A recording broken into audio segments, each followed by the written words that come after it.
Okay, thank you. Well, thanks everybody for coming today and giving your time. I want to talk to you a bit about attention to your advertising. And the key point about this is, although I work for an outdoor company, this is about advertising generally. So what I'm going to talk to you about is relevant to whichever channel you're looking. Mike from Lumen is the guy who does all the hard work and understands these things really well. And some years ago, I had to face the fact that we were moving into digital, and we'd had to look at what we were doing before as a static medium, and as a digital medium, we had to prove to our customers that people were seeing the ads that previously were there 100% of the time and now weren't there 100% of the time. So we have a different issue than online directly, but we really had to solve this issue about ads that might be there when you're passing them or might not be there. So viewability is a key issue for us in our medium because we have an audience that's moving through the outdoor environment and the ads are incidental to what they're doing. But the more I looked at this, the more I realized that this is also true for online, for example. You're moving through an environment looking for content. You're not actually looking for advertising. That's incidental to what you're doing. So the same issues occur in online that occur in the out-of-home world about whether people actually see the ads or not. So you'll all be probably familiar with the debate when he was CMO of Unilever, Keith Weed, but also Mark Pritchard has made these points at P&G about the fact that if you can't measure people actually having contact with your advertising, there's a great deal of waste involved. So it's a hot issue at the moment with people discussing who actually sees the advertising, what a reasonable definition of viewability actually is. And we just take that idea for a moment. Out of home has always been measured by what are called viewed impressions. We've developed over 25 years, it's what I joined from television to do, in fact, a measurement that takes account of whether people actually have looked at your advertising. Not just whether they could look at it, but whether they actually have looked at it. In general digital display, mobile, the accepted definition is usually that if half of the ad's there for about a second, then it's viewable, and that's what you're going to trade on. In out of home, we start from the principle that the ad has to be 100% viewable before we go any further. So we start from the premise of 100% viewability. That's a long definition of how it's done, but you don't need to worry about it. Essentially means in out of home, if it's not 100% viewable, it doesn't get any audience. And in digital, mobile, etc., it's half the ad for a second. But we go on to a further step in out of home, and I think this is relevant for the industry as a whole. Our viewable impressions are then turned into viewed impressions, and our trading is based upon that notion. So not only could you see the ad, but did you look at it? Because as you're moving through the outdoor environment, you're not going to look at every ad that you pass. But I would say to you that that's true of all digital environments. So the question is between whether we trade on potential viewability, which is different for every medium, or whether we trade on viewed impressions, which is knowing in each medium whether people have actually looked at your advertising. And it was in this that I came to meet Lumen. I was doing some research for the industry where we were trying to measure all forms of out-of-home and how likely people were to look at digital as they were moving through the out-of-home environment. And you can use a system called eye tracking, and you're familiar with it. I've been doing this since the early 90s when I used to have my head clamped in a frame and you had to sit there for 15 minutes with your head clamped looking at images. But now it can be done with an item about the size of a Connect bar, just sitting in front of your computer, quite relaxed. And you can be shown visual material of the real world. You can also have people walking through the real world with eye movement techniques, but you measure exactly what people are looking at. And for people who work in this field, they measure something called fixations, which is a point where your eye hovers. If it ever stops completely, you can't see, but it hovers for around about 100 or 200 milliseconds at a point before it moves on. So as you're looking at us now, every one of you is making about 4 of these fixations, 4 to 5 fixations a second. And from that, your brain builds up a picture of what the world looks like. Because we can use a technique to measure that and know when those fixations occur, we can find out what people are looking at. So we can measure what people are looking at on a screen or in the real world.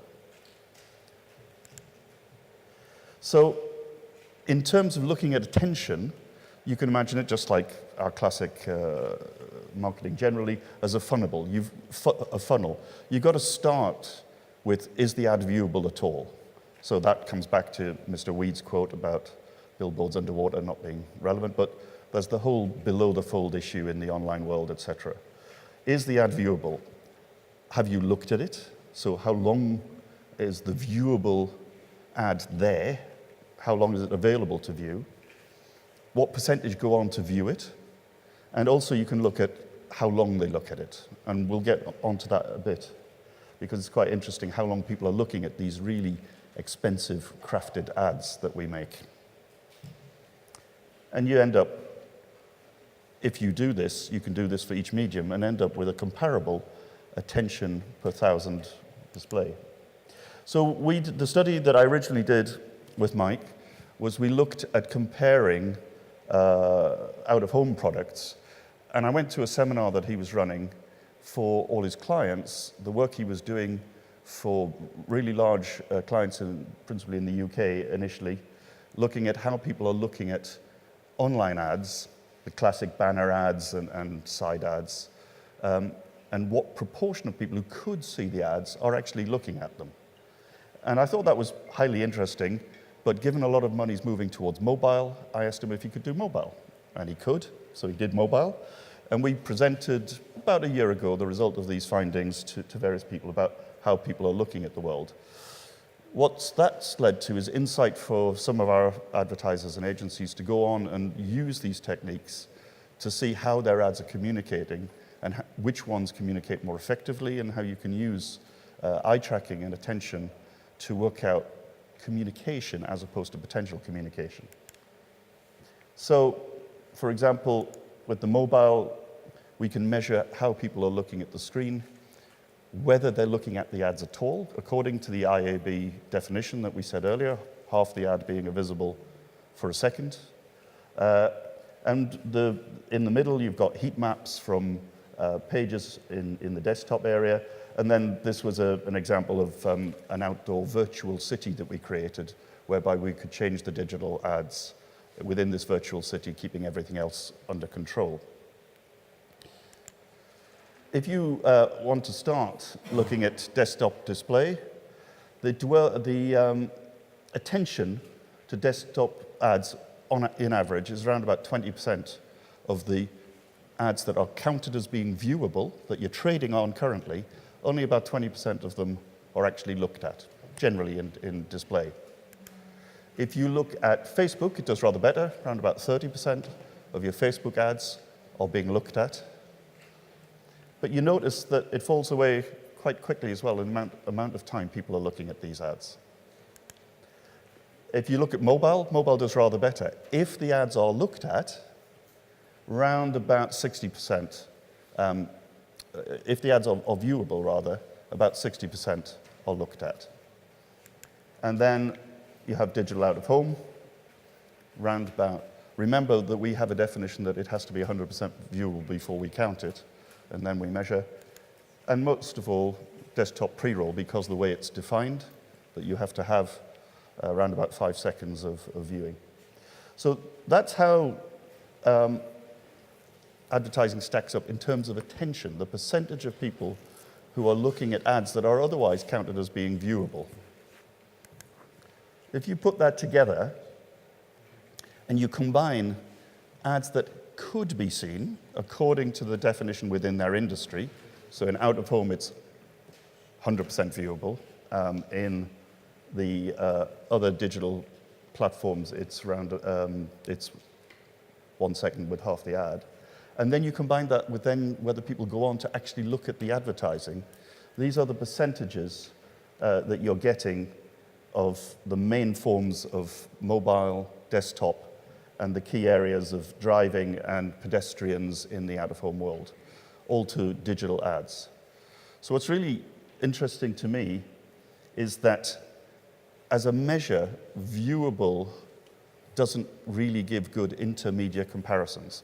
If we really want to look at whether our advertising is being delivered to the consumer, attention is a much better metric for looking at that. And to come back to the point I was making earlier, we're spending an enormous amount of money on creating all these ads. And on average, in digital generally, it's pretty much the same everywhere. They're looked at for about 1.5 seconds, on average, whether it's in out-of-home, online, or mobile. On average, you've got about 1.5 seconds to get your message across. And what that means is for clients that we've been working on this with, and with Lumen's been working with, we've started to work more about what also can we do to make that attention work harder. So what things can we do within the poster creativity or within the online creativity that will actually make that ad either be looked at more or work harder in delivering its message. And Mike's going to tell you a bit more about that, and we're grateful to Heineken for letting us show some of their ads that we've been testing. Thanks a lot, Neil. So, cheers, my name's Mike. I'm the Managing Director of Lumen, working with JC&Co. So attention is finite. There are only so many things you can look at. Not everyone looks at everything. So it's a finite thing. It's also quite a rare thing for advertising. Most people ignore most advertising. It's something that is very limited in the fact that people don't spend very long looking at ads, but it's also extremely valuable because when people do look at the ads and they look at it for enough time, they do remember them. And advertising, if we're all aware of Byron Sharp's work and Andrew Ehrenberg's work beforehand, most advertising works on a salience model. Just getting a bit of attention to store it in the back of the mind so that you can remember it next time you're in store or when you're on a price comparison website. So even with very short amounts of attention, you can do your brand an awful lot of good. But while this information is all very interesting and useful, as marketers, we want to be able to test our own ads and develop our own strategies with this. It is, you can all go away now and tell your agencies, stop making mini movies for my ads because people only have 2 seconds. So that's useful, but that's a general learning. But what about your ads in particular, or your media plans in particular? So in partnership with Deco and other brands, we've developed a system to help us try and test advertising, both from a media point of view and from a creative point of view. And when it comes to out-of-home, we do this with a sort of combination of eye tracking plus Hollywood-style special effects. Now, out-of-home, or all advertising, is always seen in context. There's no point in testing your ads against a white background because that's never how they're seen. They're always seen in a newspaper, on a TV program, on a phone. You should always test things in context.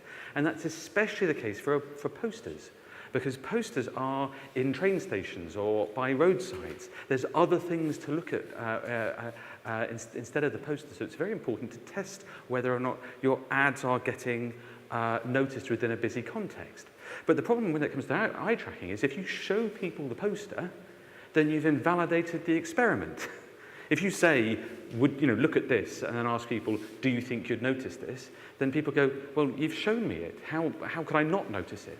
So what we've come up with is a way of creating movies and then inserting posters within those movies so that you can test the posters in context. So here we have a single film of Liverpool Street Station in London. And over here, there is a large 16-metre square poster. But do you see that the posters are different in each film? You'll see as you turn the corner here, one is the original and one is the one that we've doctored. Hands up for this one being the original. Hands up. Hands up for that one being the original.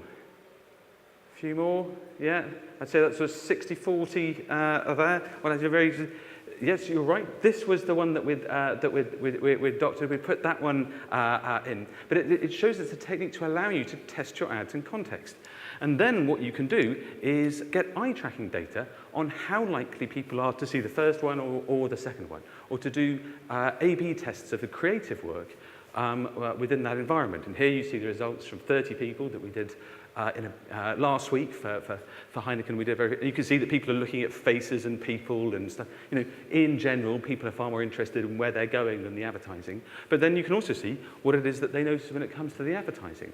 The percentage of people who noticed it at all, the number of people how long they spent looking at it, and how that ad has done relative to the norms that we've got. All advertising, in a sense, is a bit broken. Nothing gets 100% of attention. But some advertising is much better than others in getting attention. And as advertisers and as brand owners, we want to make sure that our ads get the most attention in the best possible way. So this sort of technique allows you to start looking. You can isolate the impact. Here is the ad in all its glory here, and you can see what it is that people notice. And in this case, 76% of people noticed it against the norm of about 60. They looked at it for 1.86 seconds, which is quite a long time in the world of advertising. You'd have to buy quite a lot of digital ads to get that. But also you can start doing analysis of what people notice, what they look at first and second and third, how long they spend looking at stuff, what messages they're taking out of it, and then you can combine that with some questionnaire data to work out, does this attention relate to recall? Does this attention relate to intention to purchase? Or when we do digital stuff, does this attention relate to sales? And luckily for us, yes, it does. Attention correlates very well with it, with recall and intention to purchase and sales. So just to finish then, we did some tests for you for Heineken, and they were kind enough to allow us to talk about two of these tests with you.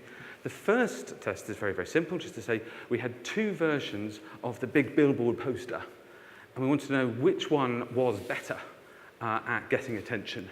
And just to summarize the results here, there was one that said, now you can drink, I suppose, before driving home, and now you can party at work.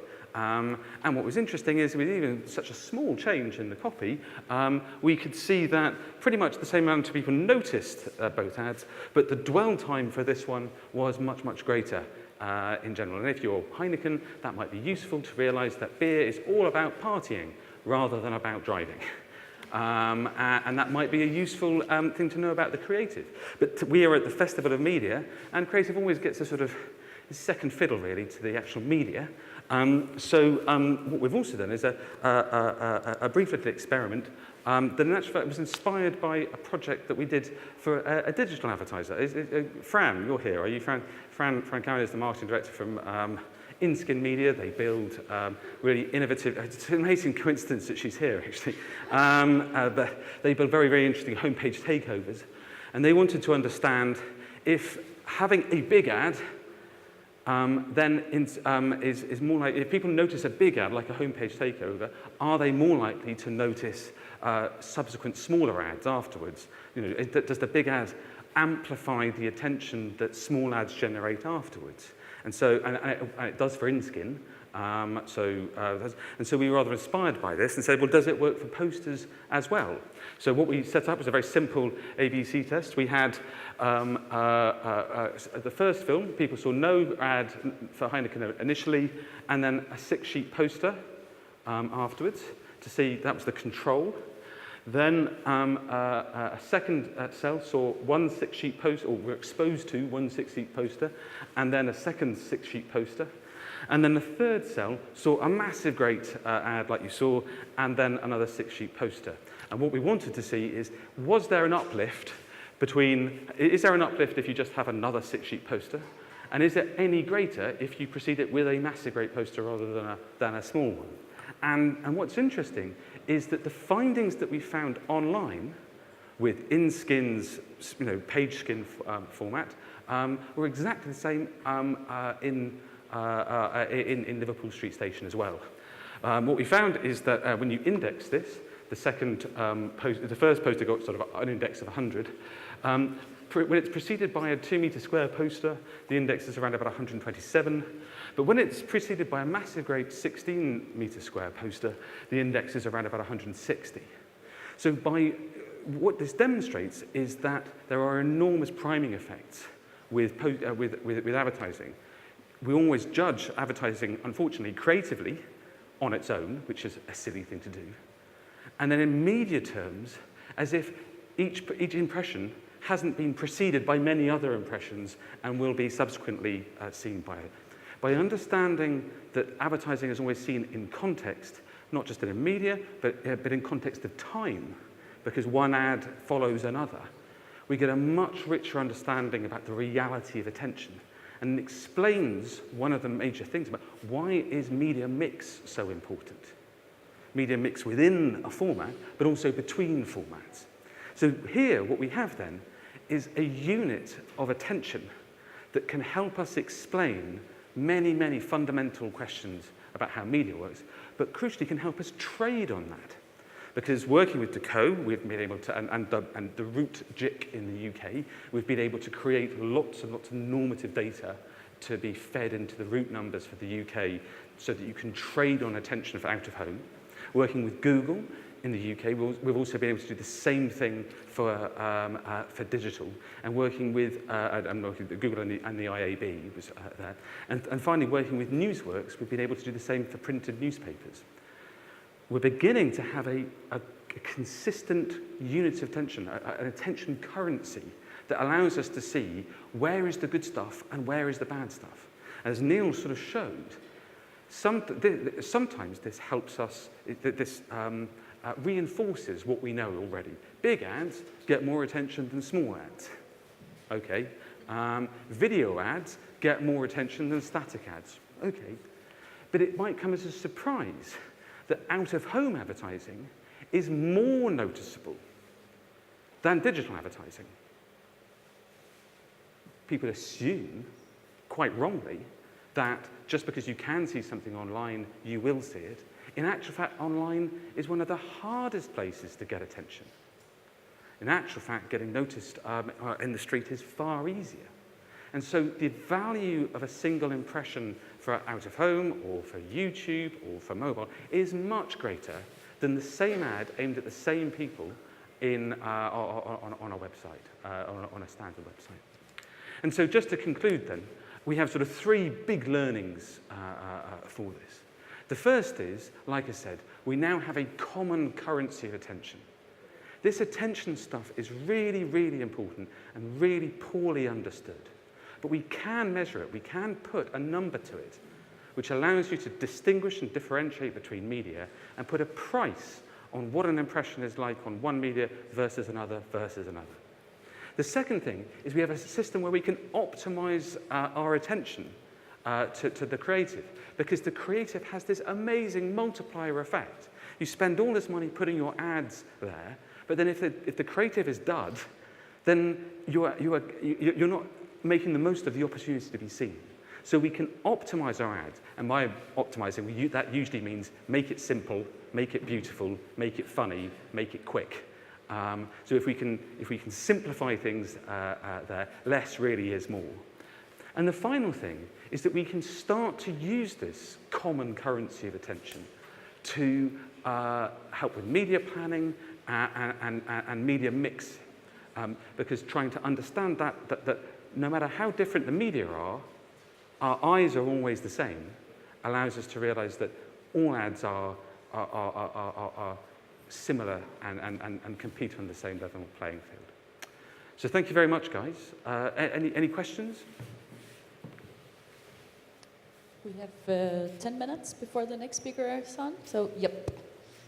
Yes, my friend. Second question from you today. I like it. So thank you so much for your perspective, and I love the idea of leveraging attention to help us better understand pricing. One of the questions that we face in my business is we do a lot of out-of-home spending, but we don't actually know that it was delivered, right? So you're talking basically about pre-market. What about in-market? How do I know that my consumer actually saw it, that it was actually delivered, particularly in the digital realm where it's rotating? Could you? That's a very interesting question. But you said in your business. What's your business? Sorry. I live in China. You're in China. Yes, okay. I am. Well, And I know it's odd that I'm in China, but no, not at all. No, we all live in different. So Neil, you probably know more about that than anything else about. So the question's about having bought a load of out-of-home ads. How do you make sure that they're actually being? Well, I'm not going to work for them, but I'd say probably buy them from reputable traders. That's probably the best start. I'll hand you over to Neil.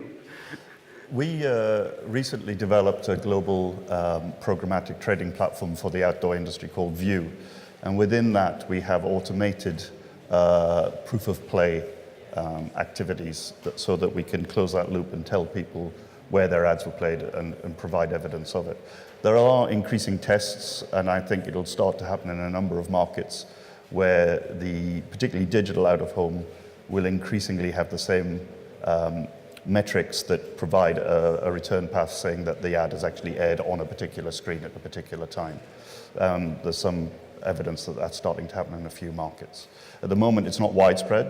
Deco as a company has a proof of play tool that we provide these metrics back to customers, but it's not necessarily industry standard yet.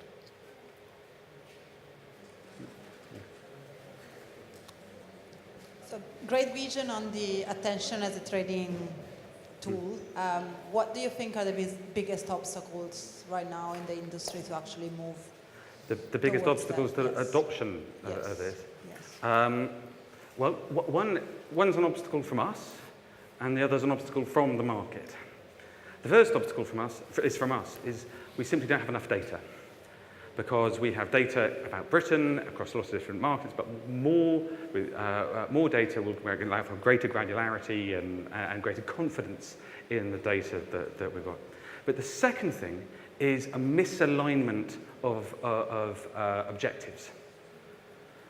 Publishers who are bonused on creating lots and lots of viewable impressions, pushing tons and tons of ads to the top of the page or loading them again and again to make media buyers who don't really care whether or not people actually engage with the ads. It's just whether they're technically viewable or not. And a poor attribution modeling system that doesn't really reflect reality when it comes to digital advertising. And I don't know if anyone really believes much of the data that comes out of these attribution models that suggests that digital advertising delivers ROIs of 10 and 20 and 30 times, whereas TV and out-of-home doesn't.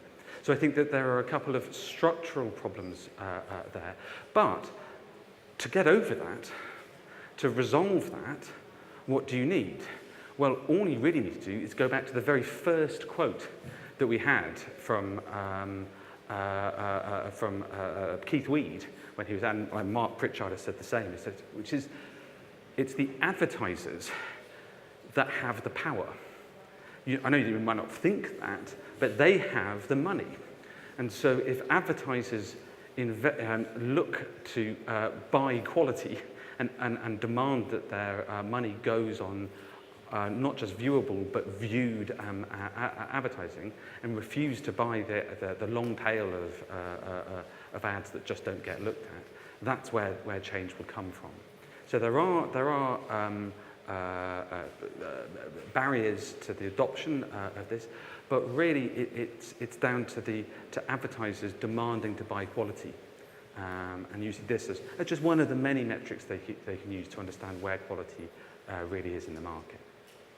It's interesting, I'm on an advisory group to the Media Ratings Council in the States, and they are currently talking about saying, let's make it 100% viewable for online instead of 50%.